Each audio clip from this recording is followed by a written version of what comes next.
Friends, Dr. Murphy on the evening of July 28th. I got a little behind on the news and editorials because I was up in Casper, Wyoming, my hometown, for a family reunion. But I'm back at it now, and I want to put the news and editorials in perspective with the universalistic approach, okay? We universalists believe the true word of God is Christ on the cross. Father, forgive them, for they do not know what they're doing. Those of us fortunate enough to study many other faith traditions, for example, I've read the Old Testament over and over for a long time, we know that God speaks through the Old Testament. Those who have read the Quran multiple times know that God speaks through the Quran.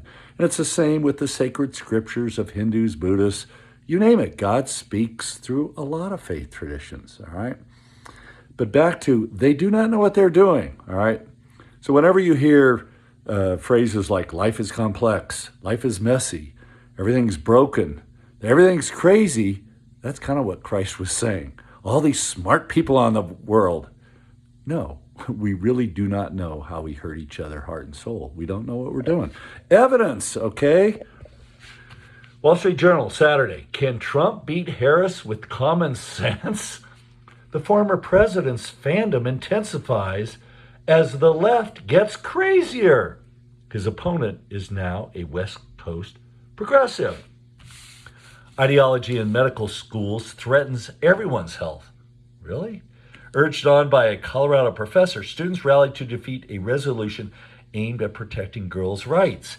Now, Dr. Morrill, a physician, a senior fellow at Do No Harm, is a good doctor, but he puts a little too much faith, hope, and trust in science, medical science.